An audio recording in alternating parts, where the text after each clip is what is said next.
Our last presentation before the break is from Chris Dekker. Chris is President and CEO of Saskatchewan Trade and Export Partnership, or STEP.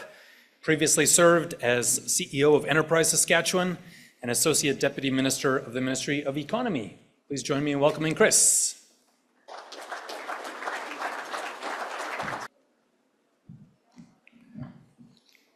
Thank you, everybody. Thank you for the introduction. It's a genuine pleasure to be with you today, with APAS, with ag producers, with the ag industry, to talk about trade, the number one issue facing the industry and indeed the entire provincial economy, and indeed the national economy, the existential threat that Carlo talked about. By the way, it's true. Carlo's first meeting in Saskatchewan was to be with me at this hotel.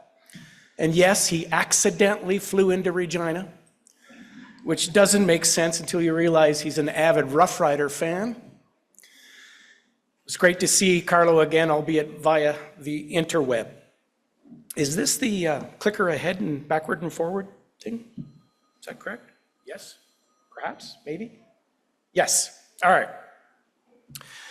So when Curtis and I were first discussing topics, Curtis Hemming from APAS, topics, titles, approaches to this event, we came up with an alliteration, Trump, trade, and tariffs. When I started thinking about how I was going to present, what's the key message here, I thought of another alliteration. That's the 5 W's that you're all very familiar with. Who, what, where, when, and why. Well, I'm sure you all know the how. You certainly know the who, right? But nobody can tell you the why. I've started telling my staff, stop sending me those emails with the academic dissertation about the real meaning, the real reason behind this, because I see no reason whatsoever. So instead, I realized that there's only one W that we need to consider, one big W, and that is, next. Oh, we're going the wrong way. Which button? The one big green one in the center. That's the one. All right, I get it. The one big W, right? WTF. Well, doesn't that sum it up? How did we get from the world's largest free trade bloc with virtually unfettered access to the largest economy in the world to fighting for our economic lives in about 6 months? It's a good question, right? So I thought instead we'd start with some basics. Let's talk about our economy, what STEP does, because they are intertwined. And then we'll talk about the tariffs a little bit. We'll talk about what STEP is doing and what our members are doing about them. And then that section about what's next is going to be really short because, again, no one really knows what's next, as the 2 previous speakers talked about. So let's talk about Saskatchewan, that beautiful large province in the middle of Western Canada. We have 1.25 million in population, and it's growing. But that is a very small, it's a tiny domestic market. Same thing with Canada, 30 to 40 million people, very small domestic market. So we have to sell the vast array of products and services that we produce in Saskatchewan, or that we manufacture, or that we extract, to larger markets around the world in order to grow and to succeed and to generate the taxes and the royalties and the jobs and the investment that pays for everything that we cherish in this province, from roads, infrastructure, health insurance, healthcare, education, social services. We're one of the most trade-dependent provinces and one of the most trade-dependent countries in the world. EDC, Export Development Canada, estimates about 1 in 5 jobs in Canada. We think it's more like 1 in 3 in Saskatchewan. Depends on trade. So it matters. Exports matter, exporters matter, and their issues matter a great deal. So I'm going to tell you a little bit about STEP. What do we do? How do we do it? And how that intertwines with tariffs and what we're doing about it. The first thing to realize is that business, all those businesses that are here, that's every one of you is in a business, understands that delicious risk-reward element of starting a business and running a business. You know them, the business risks: capital, financial, marketing, market, promotion, labor, competition. Exporters have additional and very unique risks on top of those. There's logistics and distribution channels, transportation to foreign countries, government, foreign government regulation and labeling, tariff and non-tariff barriers, foreign currency management, international receivables. It's one thing to collect from somebody from St. Walburg, another to collect from somebody in St. Petersburg. Then there's that foreign language and culture, and those lists go on. So it's risky business. And what does STEP do? We're in the risk reduction business for exporters. We do that through 3 pillars: information, intelligence, training and education, and then that trade development element, which is where the rubber hits the road for us. We support missions into 40 to 45 different countries each and every year, and we support their efforts into those markets. So we know our members, we know exporters, we know the business. What do they say are the barriers to trade? Well, before the Trump element, this is what their issues were: export infrastructure, market access. Carlo talked about it at length because it is important. And it used to be our number 1. It's now number 1B, quite frankly. The fact of the matter is that we're landlocked, right? So we have to rely on rail, road, pipelines, and seaports to get our markets either south or to markets around the world. And there's both operational and capacity issues, to Vicky's question. Capacity is infrastructure. Operations is how it's run, and we've got issues on both. That port that Carlo talked about is going to hand us our lunch if we don't smarten up and face the issues here. They got that port built from idea, from concept to approval to first operation opening in 5 years. We're in the 15th year of review of a major expansion at Port Vancouver. 15 years, and they haven't even put a shovel to the ground. And it could be more years after that. We understand the need to protect our environment. We all do. But nothing should take 15 years, particularly when we're getting handed our lunch by other ports and by other markets around the world. Okay, focus, Dekker. It's tariffs. It's tariffs. Hang on. Smarten up. All right, that's changed now. As I had mentioned, it's market access, number 1. And by market access, it's access to markets. And that's changed because of one thing. You're looking at them right there. I made this presentation a couple weeks ago, and somebody said, that's not a very flattering picture of the Donald, but look, that's his actual official photo from his inauguration. So if you don't like it, you have to go to the Donald on that one. So where are we? Well, good question, as the other 2 presenters talked about. This changes, used to be weekly, now it's daily, now it's hourly. I'll be checking my phone a couple times during this presentation, please forgive me. But I did this slide last night, and it's old already. So we're at 25% tariffs on imports from Canada, energy at 10%, that's on pause. 25% tariffs on steel and aluminum imports for Canada on, and that sweeping range of reciprocal tariffs on April 2. We have responded by 25% tariffs on $30 billion in US and $125 billion coming on April 2nd, maybe, right? Trying to track this is really difficult. The New York Times did a great job. If you have a subscription to the New York Times, they do and update this daily. It just gives you a quick tracking, and I know it's hard for you to see at the back, but it just tracks what's planned, what's in effect, what's partly in effect, and what's paused between Mexico, Canada, China, and the world as it relates to different products, aluminum, steel, and the reciprocal, and the list goes on. And by the way, just to talk about that uncertainty, it's almost as bad as the tariffs themselves. And you know that in this room. It's tough to manage when you don't know. Business hates uncertainty, exporters hate uncertainty. So when this changes hourly, we don't know how to manage this. We've had situations where our members have shipped something thinking that it was at 25%, only to have it change mid-ship. How do you manage that? So the uncertainty is certainly an issue that we all have to face and is certainly almost as bad as the tariffs themselves. Okay, so I want to talk about what we do, how we do it, and how we're telling our members on how to manage through this as best as we can. So we split it up between macro and the business industry level. By macro level, I mean government. What is government doing? And how are we helping government? And we are certainly aligned very closely with our provincial government, and it's where we can with our provincial government. There is a fight going on, and it's twofold. First of all, there's the lobby, right? You hear about our representatives going down to Washington and meeting with various states to promote the benefits of free trade and make sure they understand the disadvantages of protectionism. There's also a legal battle going on.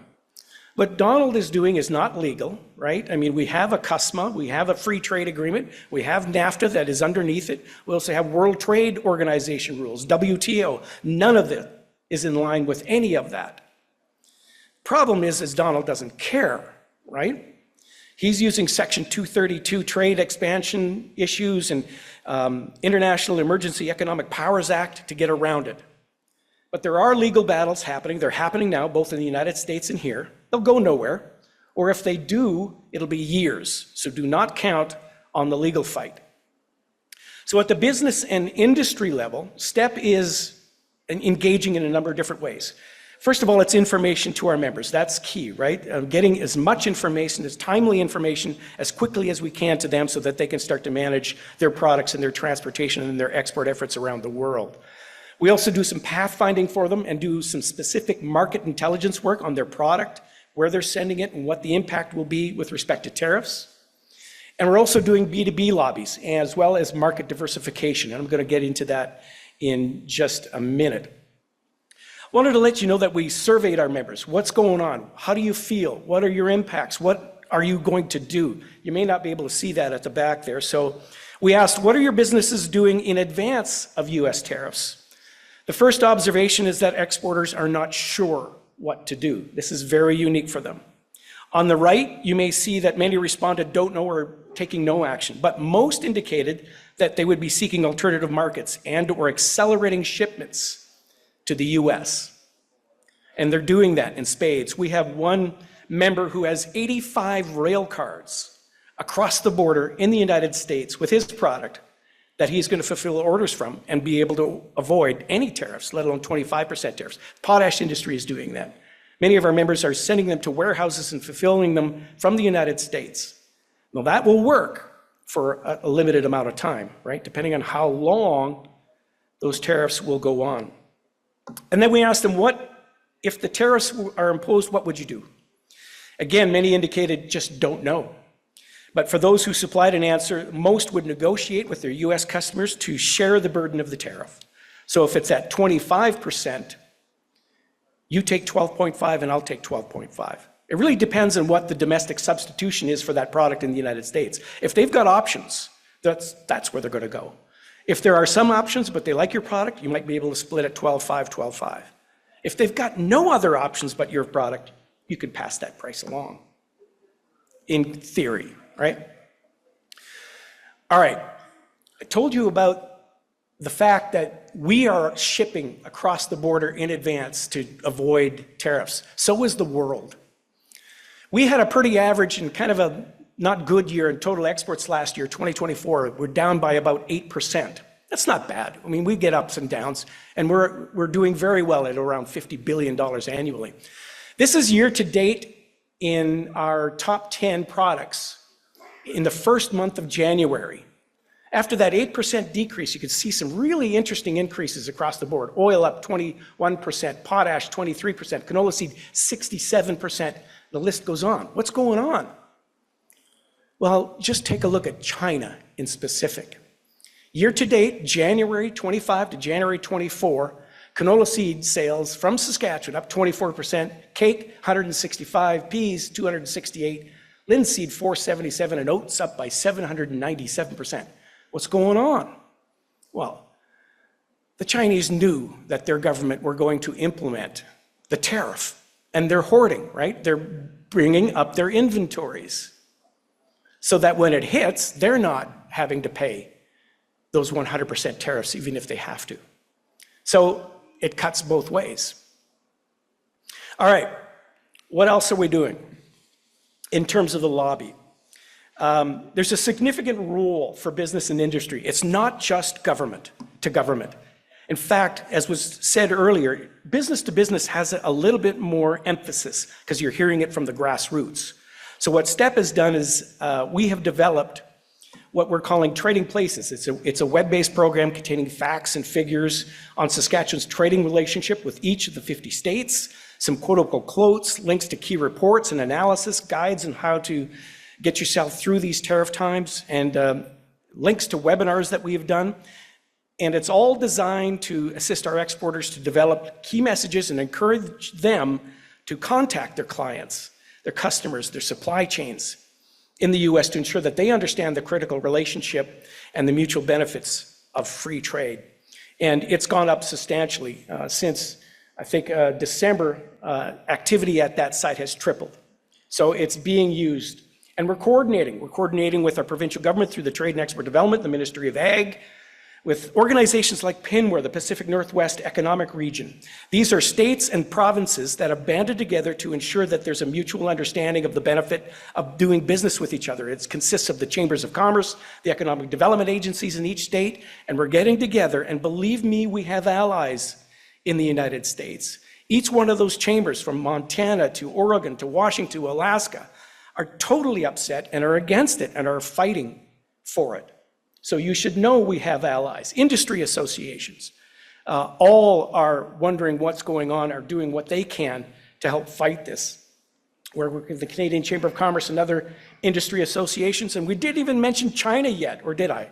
Help me if I forgot to mention that we didn't include the Chinese tariffs on canola and peas. It's the perfect storm, right? 100%. We wrote to the Prime Minister and said, you need to address this and you need to address it immediately in advance of the election, because once we get into the election, you may be focused on other things. This has to be addressed now. This is a billion-dollar industry, multi-billion-dollar industry over the years in Western Canada that needs to be addressed. And don't forget, it's because we've got 100% tariffs on Chinese EVs, as the Premier likes to note, that nobody buys, right? So what are we doing specifically? I mean, how do we address the risk when companies come to us and say, what should we be asking? What should we be paying attention to? Well, there's 4 quick areas, and I'll get to it as soon as I can. There's procurement and production. The members need to ask, will there be rising costs of materials? Are there going to be increased manufacturing expenses? Are we going to be able to maintain our competitive pricing? Under supplier and distribution, have you depended on a single supplier? Have you diversified your feedstock? What are going to be the delays in cross-border logistics, and what are the needs for warehousing solutions, as I mentioned earlier? The demand and revenue is something you need to consider. There's going to be decreasing US demand, shifting buyer preferences, and certainly increased competition. And finally, regulatory and compliance. I think it was Carlo that mentioned it's not just tariffs. The US is deregulating in a big way, and that is going to be something we have to be mindful of. So there's going to be non-tariff barriers, evolving compliance requirements, and legal complexities in trade agreements. So that just gives you an idea of the questions and the issues that we talk about with our members as they look to navigate through these interesting times. We're also going to diversify. This is something that the provincial government has been encouraging everyone to do over the many years, and this is something STEP's been doing for 30 years. Trying to diversify away from the United States. 55% of what we ship around the world goes to the United States, which is actually among the lowest in the province. We're the most diversified province already. When you get into Ontario and Quebec, it's more like 85%. But we're still looking at other markets around the world. These are our free trade agreement countries around the world. We have 15 FTAs representing 51 countries and 1.5 billion consumers. That includes the United States, but you see that we do have options, and we're also pursuing non-free trade agreement countries like Vietnam. We just came back from Vietnam, which we call the Wayne Gretzky market. It's where the puck is going to be, right? So yes, we are trying our best to diversify, but it's not the immediate answer. This takes years to develop, right? And we can't find immediate markets for some $25 billion worth of goods to the US that quickly. It's an option, but it's going to take some time. And no, we're not giving up on the United States. We have 23 US missions planned for this fiscal year. Somebody once said, we're not saying, you should never say whoa in a mud hole, right? We're going down. Now, we're also being mindful that we need to look at what primary products are we going down to represent? What's the feedstock? Are there going to be tariffs? What are the potential impacts on participation in sales? So we're reviewing these on a case-by-case basis. But we're also not going unarmed. I should go back. Or can I go back? Yeah, that Trading Places document is something that we produce and hand out at our booths when we're in the United States. It's a document that answers the questions that they may have for us while we're there. 95% of the people that come to our booths, and the 4 or 5 that we've been to in this fiscal year, are supportive. They're embarrassed. 2%, 5% do the drive-by shooting. Oh, there's the 51st state, right? You might have heard that, right? So we wanted to make sure that our guys are armed, and we've got this Trading Places document that if you want, by all means, go to our website, we'll get you one. It's just simple answers to simple questions. Does the US have a $200 billion trade deficit with Canada? No. It goes on to explain a bit more, but what is the trade deficit? Is it a subsidy? No, it's not a subsidy. What is making that trade deficit? Cheap oil. What country buys the most US products? Canada. Who pays those tariffs? You do, right? So it's an excellent little weapon to have when you're down in the United States dealing with our American cousins. All right, what's next?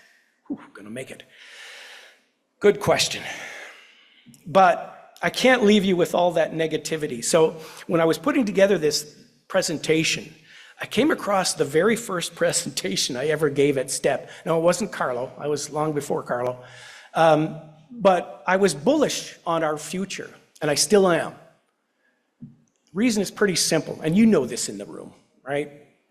When I first did this presentation, I used to marvel at there's 7 billion of us on the planet. Fast forward 10 years now, there's now 8 billion of us. So our population is growing, and it's growing in some cases exponentially. And that population is going to need some things, right? In fact, the UN says food production must double by 2050 to meet the demand of the world's growing population. They're not making much new ag real estate anymore, so it's going to come from technology, it's going to come from information, it's going to come from new ways of farming, and Saskatchewan leads that in spades around the world. So what's keeping me happy at night? We have what the world needs. Not what the world wants. They might want new phones and big screen TVs, but they need what we have. And I'm very bullish on our future. Thank you very much for your attention. Enjoy the rest of the Ag Summit.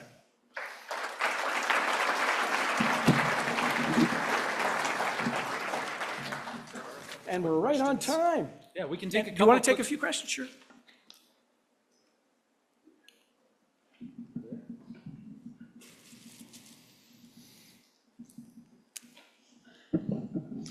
I'm Toby Cheddar, the chair of SASPORC. So anyway, it's a very interesting presentation because we were in Ottawa last week for the CPC Spring Forum, and one of the things that doesn't get much attention in Saskatchewan is our pork industry.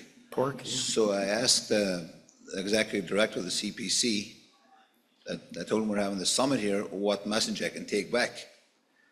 And he suggested that going into, we know because Saskatchewan there's a big trade with India, that promote pork in India.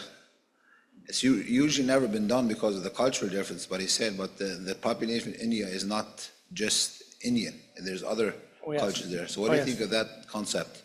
Like you were talking about diversification. Yeah, no question. I mean, there's opportunities abound in so many different countries and so many different products for so many different reasons. China would be another one.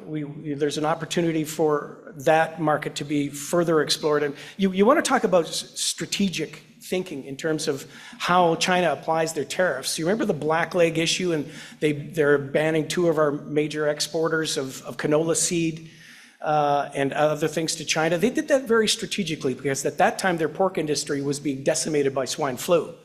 So you know that the meal that they crush there goes toward to feed their pork production and their massive swine herd. So they knew that they weren't going to need as much. So they chose canola very strategically.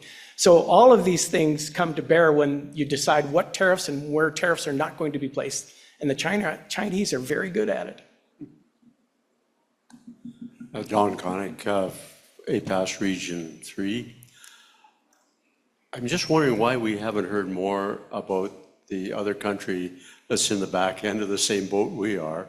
We don't hear much about looking towards Mexico and seeing if there's some reciprocal deals that can be made there, and I'm wondering why not. That's a very good question, because our trade with Mexico has increased substantially since the last signing of CUSMA. We go there on a regular basis, along with the Trade and Export Development and the provincial ministry, to foster markets there, and particularly for value-added ag products. So that market is very good for us, and I think we'll even get better as the issues with Trump and with the United States start to percolate and they start not buying from each other. I think that the free trade agreement between Mexico and Canada will stand, and we will stand to benefit from that, I think. And that may be one of the answers in terms of where do we go and what's next, is you go to your friends, right? What you know. Friend shoring is what we call it. And I think Mexico is one of those markets. And you're right, we're not hearing enough of it because we're too focused on us and our American cousins. Thank you. Thank you very much. One last one. Oh, sorry. I apologize. Oh, it's on now.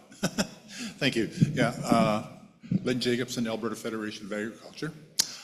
Just some questions. There's been some talk now and approaches by the Chinese government type of thing on signing a free trade agreement with China. And I just wondered your comments on that. I know they have got different rules and concepts of free trade, but I just wondered your comments on that type of an idea. Yeah, I mean, we've been pushing for free trade agreements on so many different markets. We've been pushing for free trade agreements with India. We've been pushing to be associated with Mercosur, which is part of the Brazilian, South American free trade agreement. And the reason is simple, because we can trade with companies and with countries where we know the rules, and that everybody plays by the rules, and that there are transparent mechanisms to go to if somebody doesn't play by those rules. That's what free trade is, in addition to the preferential tariff treatment, right? Zero tariffs across the board. And given zero tariffs and equal treatment, we can compete with anybody in the world. I know that there is efforts to deal with China. There is ongoing discussions with India, but with geopolitical considerations the way they are, it's very difficult to get their attention to sit down at the table with them to negotiate those through. Interesting enough, I hear the United States is close to signing free trade deals with India.